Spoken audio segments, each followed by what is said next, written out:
Welcome to Football with Cheese. So in this video, I want to go over a trend I'm seeing in the NFL, in free agency, and especially in the NFL draft. Because every year, the team that wins the Super Bowl, people take note of that. What did they do well? And they try to emulate it. And I'm calling it the Eagles effect, because the Eagles dominated that Super Bowl. And they did it by being physical on both lines. And I'm noticing a lot of the teams that need to compete with the Eagles are trying to get more physical. But before we get into it, make sure you're subscribed, enable alerts so you never miss a video.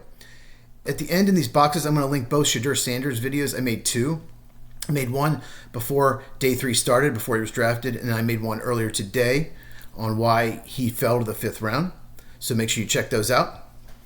So let's go back a bit to the 1990s. The NFL is always evolving. There's always trends, and other teams have to adjust. So the Rams in the late 90s, they had something called the Greatest Show on Turf, if you're old enough to remember, where they had Kurt Warner at quarterback, they had Isaac Bruce, Torrey Holt, Oz Hakeem at receiver, they had Marshall Faulk at running back, and they changed the NFL. They played 3 receivers the majority of the time, and teams did not have the defensive backs to cover all that. And they won a Super Bowl doing it. And you had to play nickel or even dime the whole game against the Rams. Teams would play their base defense majority of snaps back then. They're either their 4-3 defense or their 3-4, whatever they ran. So if you ran a 4-3 defense, 4 defensive linemen, 3 linebackers, you would be in that defense majority of the game.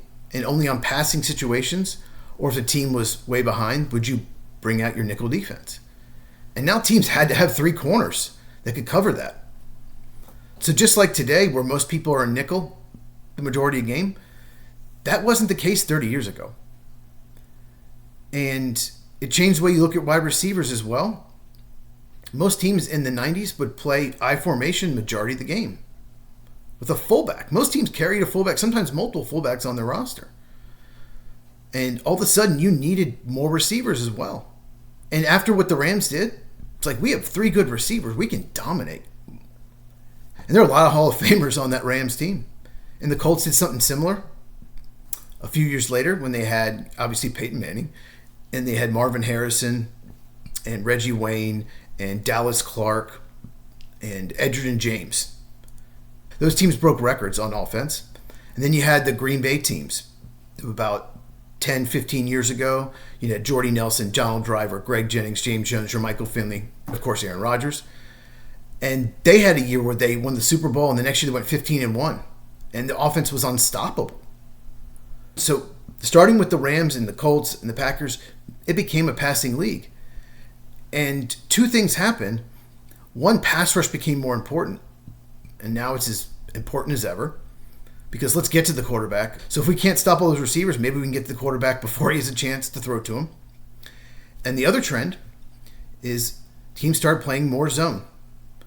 Cover 2, cover 3. Safety's playing 20, 25, 30 yards down the field. We're not going to give up the big play to these teams that have these elite wide receivers. We're going to make them throw underneath and hope we tackle them.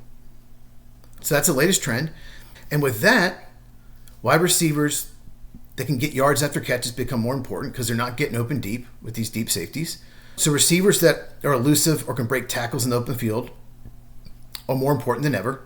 That's why I like Jalen Royal so much in the draft. I'm going to bring him up forever. Congratulations, Chiefs. You got the steal of the draft. More on that in the AFC West video. And the latest trend has to do with the Eagles. They won fairly easily against Washington and then dominated the Chiefs in the Super Bowl, and they were better on both lines. They were more physical. They do the tush push because their offensive line not only gets low, but they're very physical. They beat you up. They hit you in the mouth. And now they have Saquon Barkley running behind that line. And teams have noticed that. And they're getting more physical. And in this draft, offensive line and interior defensive tackles got overdrafted. Both Eagles' starting defensive tackles were first-round picks. On their offensive line, they have 2 first-rounders and 2 second-rounders. And teams have noticed this. For example, the Cowboys use a 12th overall pick on a guard. Very physical player, Tyler Booker. Yes, it's a reach, but they got to beat the Eagles in the division. The Dolphins took Kenneth Grant, a run-stopping defensive tackle, 13th overall, higher than consensus. The Cardinals took Walter Nolan, defensive tackle from Ole Miss, 16th overall, higher than consensus. Gray Zabel, guard, went to Seattle at 18. The Vikings took Donovan Jackson, 24th overall. They had an opportunity to move back, but they took a guard in the first round. Steelers took Derek Harmon, 21st overall, defensive tackle. So all these players went higher than consensus.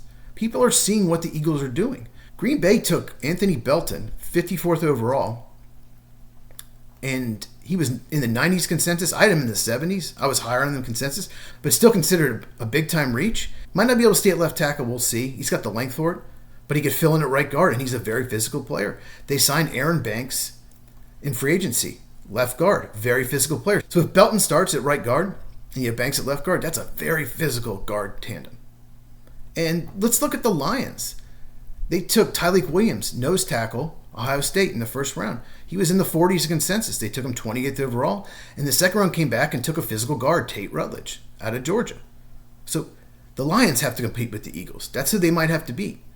Washington took Josh Connolly Jr., offensive tackle, Oregon, first round pick, offensive line. They have to beat the Eagles in the division. Packers got to beat the Eagles. They want to go to the Super Bowl. Vikings, same thing.